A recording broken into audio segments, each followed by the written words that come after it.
একদিন এক মহিলা, আমার নবীজির পিতার নাম কি? আমার নবীর পিতার নাম কি? আব্দুল্লাহ। আলহামদুলিল্লাহ। তিনি কাবাঘর তাওয়াফ করতেছিলেন।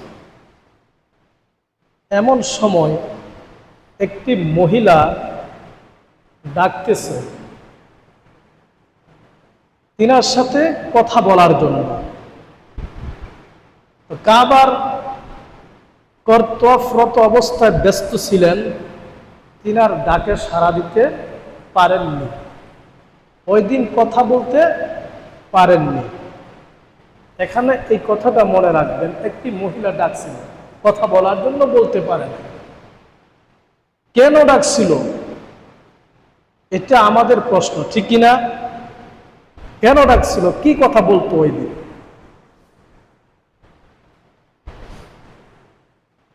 তো আমার নবী পিতার নাম ছিল আব্দুল্লাহ, দাদার নাম কি ছিল? মুতাল্লিব। কি ছিল?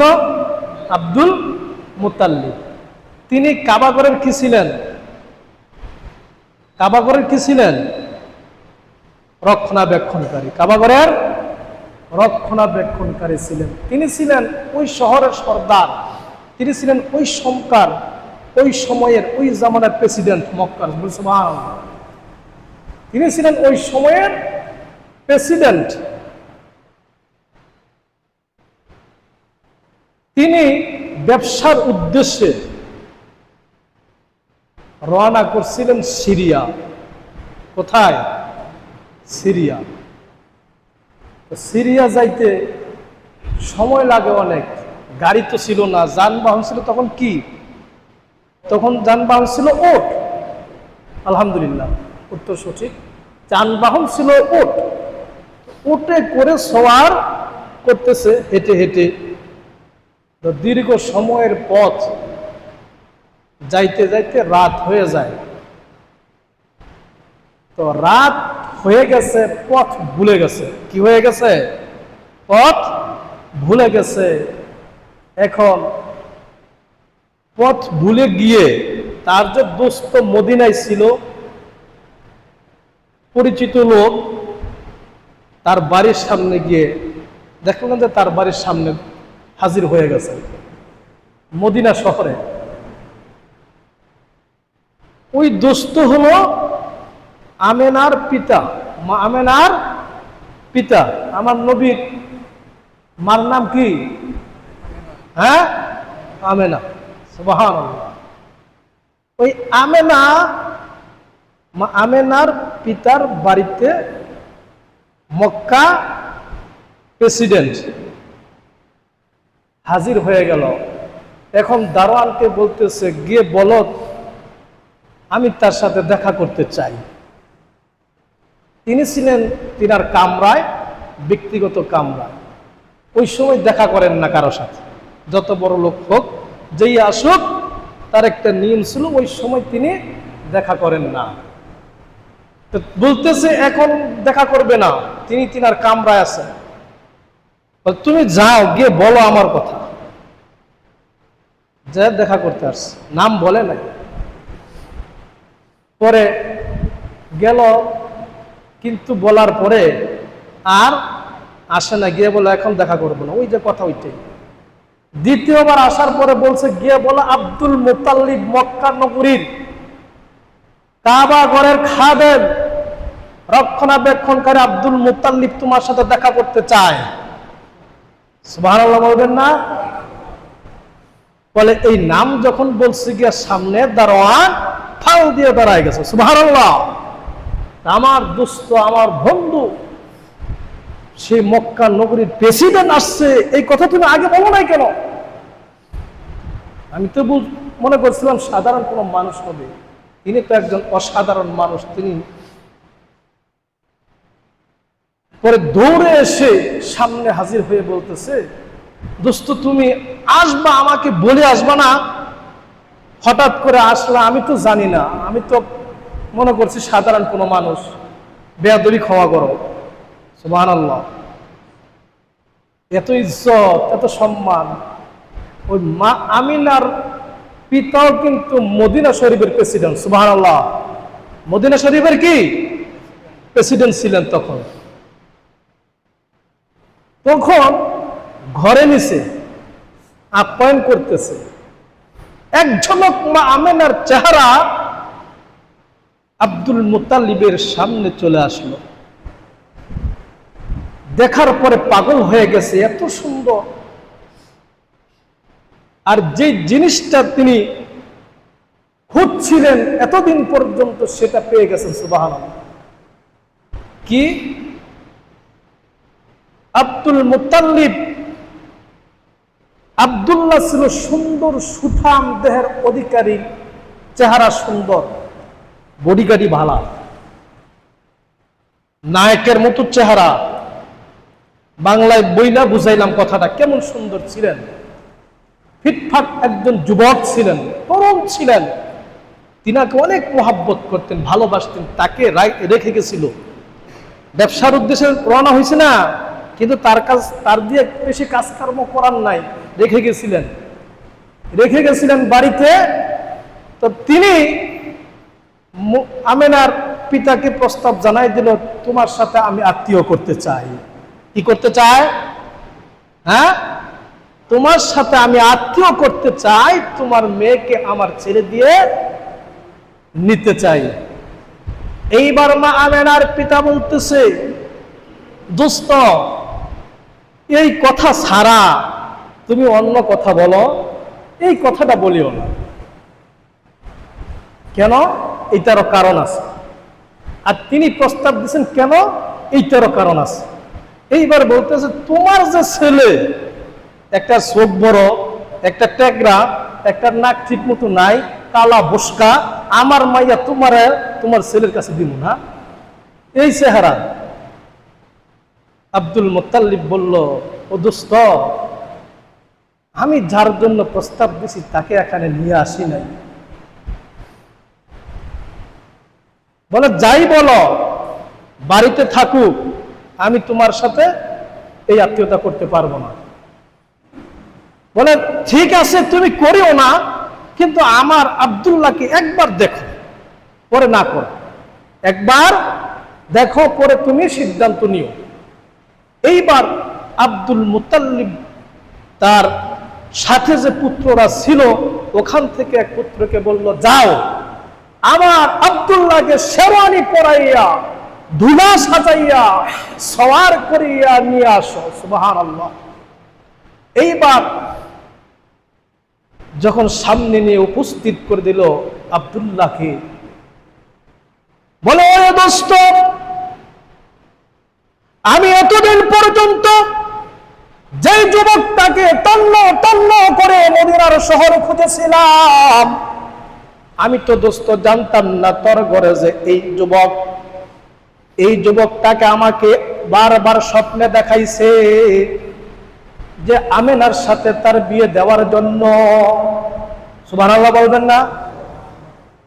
কারণ হলো, এই যে জুতি দেখতেছি তোর ছেলের চোখের কপালের মধ্যে, এই জুতিটা আমি স্বপ্নে বারবার দেখেছি রে দোস্ত।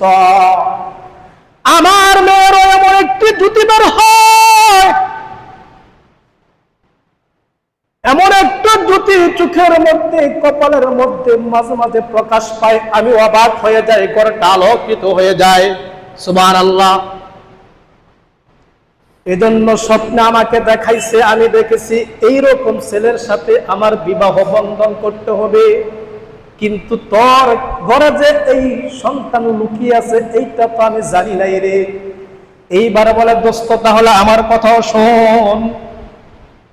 আমি তন্ন তন্ন করে সারা মক্কা নগরী খুঁজেছি, এই জ্যোতিওনা সুন্দরী যুবতী আর কোথাও পাই নাই। এক ঝলক দেখি আমি বুঝতে পেরেছি, ওই যে আমি স্বপ্নে দেখেছি আব্দুল্লাহর সাথে বিবাহের বন্ধন, আমিও তো স্বপ্নে এইরকমই দেখেছি। এজন্যই আমি আজকে প্রস্তাব করেছি তোর মেয়ের সাথে আমার ছেলের বিয়ে দিয়ে আত্মীয়তা বন্ধন করার জন্য। এজন্যই তো আমি আত্মীয়তা করার জন্য সিদ্ধান্ত নিয়েছি। এটা আমিও স্বপ্নে দেখেছি। সে বলল আমিও স্বপ্নে দেখেছি এইভাবে। এই যে জুতি, কপালের মধ্যে একটা নূর চলে আসতো, নূর বাসতো। বলে আমার মেয়ে আমেনা এই ঘর থেকে বের হয় নাই, কোনো পুরুষ আজ পর্যন্ত দেখে নাই। সুবহানাল্লাহ। তখন কি কোরআন নাজিল হয়েছিল? প্রশ্ন হলো, কোরআন নাজিল হয়েছিল? কোরআন নাজিল হয়েছিল না।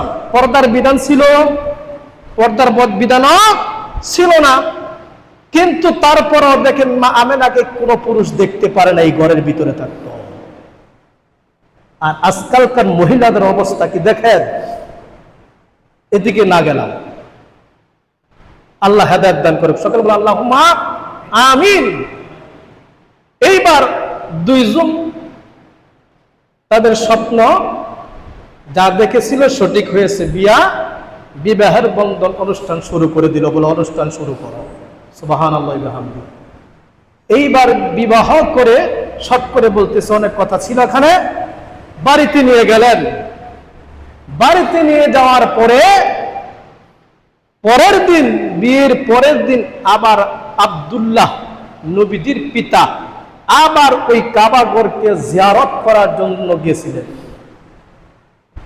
কাবাঘর জিয়ারতের সময় ওই যে মহিলা তাকে ডেকেছিল বিয়ের আগে, একটাবার কথা বলার জন্য ব্যস্ততার কারণে সাক্ষাৎ করতে পারে নাই, কথা বলতে পারে নাই।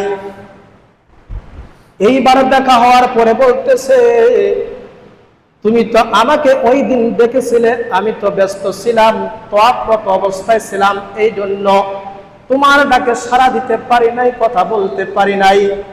আজকে বলো, আমি শুনবো কেন তুমি ওই দিন আমাকে ডেকেছিলে। এইবার মহিলাটি ডাক দিয়ে বলে, ওহে আব্দুল্লাহ, আমি ওই দিন তোমাকে যে জন্য ডেকেছিলাম, আজ তোমার চেহারার মধ্যে তাকায়া দেখতেছি ওই যোগ্যতা, ওই চিহ্নটা, ওই বিষয়টা তোমার কাছে নাই। বলেন এখন কি দেখেছিল? তাহলে কি কারণে কথা বলতে চাইছিল? একটু বলতে পারবেন বুদ্ধি খাটায়া? হ্যাঁ, ওই দিন আব্দুল্লাহর চোখে, আব্দুল্লাহর কপালে একটা জুতি দেখেছিল। ওই জুতিটা যেই মহিলার গর্ভে যাবে, রেহেমে যাবে, তার ঘর থেকে এই আখির জামানার নবী মুহাম্মদুর রাসূলুল্লাহ সাল্লাল্লাহু আলাইহি সাল্লাম জন্মগ্রহণ করবে। এটা আজকে তোমার কপালে আমি দেখি না। যেহেতু তোমার কপালে আর দেখি না, তোমার সাথে আর আমার কথা নাই, তুমি যাও, চলে যাও। আমি ওই লোভে, ওই কারণেই তোমার সাথে কথা বলতে চেয়েছিলাম, বিবাহের প্রস্তাব দিতে চেয়েছিলাম। আমি আখির জামানার উম্মতের, আখির জামানার নবীর মা হইতে চাইছিলাম। আল্লাহু আকবার। এই জুতির জন্য পাগল কত মহিলারা ছিল, এই জুতি দেখে, এই সৌন্দর্য দেখে। কেন? আখির নবীর মা হওয়ার জন্য। এই জুতি মুবারক প্রকাশ পেয়েছিল যখন নাকি আমার নবী দুনিয়াতে আসবেন। মার গর্ভে এটা চলে গেল, ওই নূর চলে গেল মা আমিনার গর্ভে। তখন কি কি আলামত হয়েছিল আসুন জানি।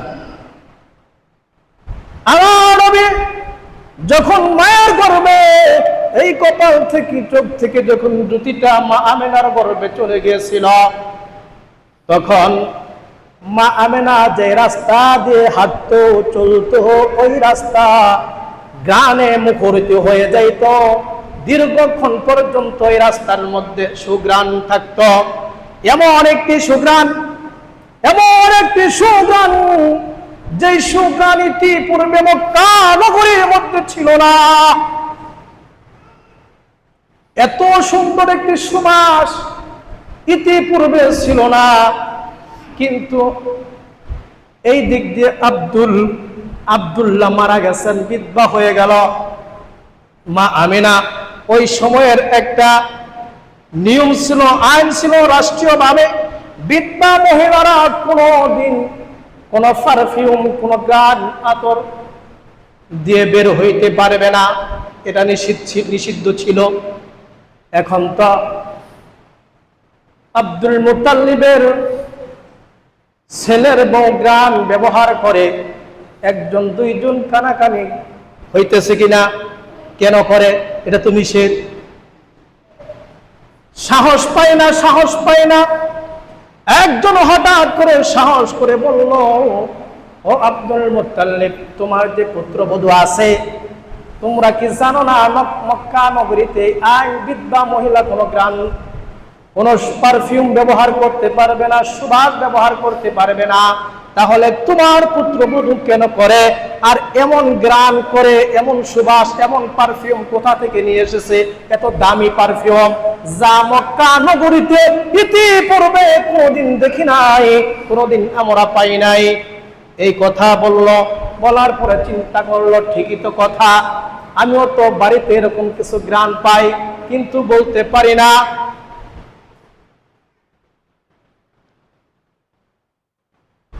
তিনি বাড়িতে এসে বললেন যে আমি তো বলতে পারবো না, এমনিতেই দুঃখী, আমার ছেলে মারা গেছে, কষ্টে আছে, এমন সময় আবার তাকে কি করে হিট করি, এই দুঃখের কথা বলি, শাসন করি।